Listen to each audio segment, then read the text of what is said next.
Sara. Subukan niya, baka siya ang unang ilibing. Gusto ko pina-accept na pangalawang pangulo siya.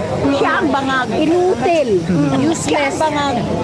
Alam, tawag ko dyan, tambalustay na pugita.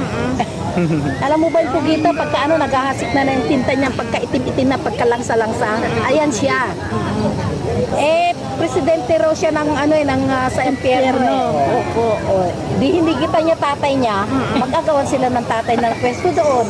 Opo, grabe. Diba? Subukan mo kung kaya yun, Sarah. Patunayan mo. Sige nga, gawin mo.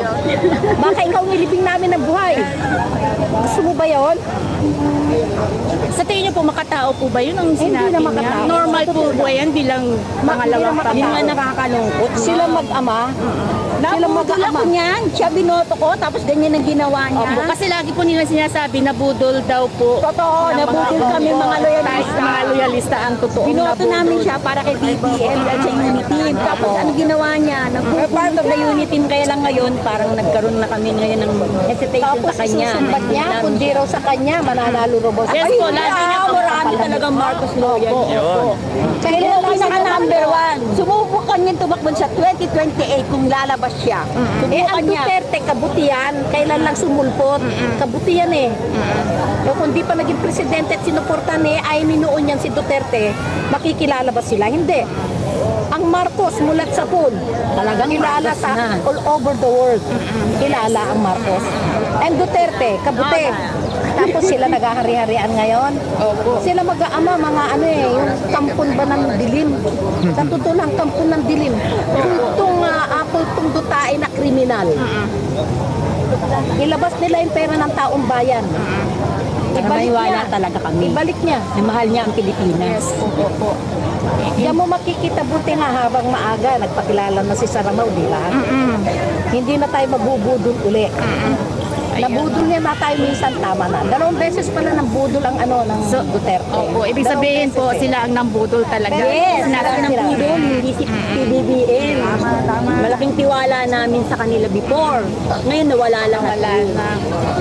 Si Presidente, si Dutae, kahit hindi namin na piloto yan, dahil Miriam kami. Pero siya ang nanalo na presidente, iginalang namin, di ba? Ayun yun Dito sa sila, good morning!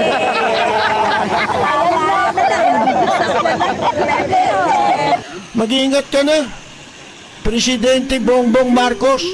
Sabi ko nga sa inyo, dadating yung oras, magugulat ka na lang. Kinausap na ako na tao. Sinabi ko sa kanya, kapag pinatay ako, patayin mo si BBM, si Lisa Araneta, at si Martin Romualdez. No joke. VP Sara's kill order versus first couple is being taken seriously. Any threat to the life of the president must always be taken seriously. More so that this threat has been publicly revealed in clear and certain terms. Hindi, ano lang yan. Alam niyo naman, si Sara, matapang lang magsalita yan. Hyperbolic statement lang yan, etc. etc. No, hindi na pwede. Uwi ka na lang ng Davao. Doon ka mag-angas. Binoto ka namin dahil sinabi ni Presidente, iboto ka. Napakalaking pagkakamali. Huwag kang feelingera, Sara Duterte. Ang paid ka lang sa politika sa Pilipinas. Nakiride kayo sa mga Marcoses, tapos ngayon mag-aakas kayo ng ganyan. Akala nyo pag-aari nyo na buong Pilipinas? Akala nyo pag-aari nyo ang House of Representatives? Ang titigas na mga press locks nyo? Ang titigas na mga mukha nyo? Kayo mga Duterte kayo?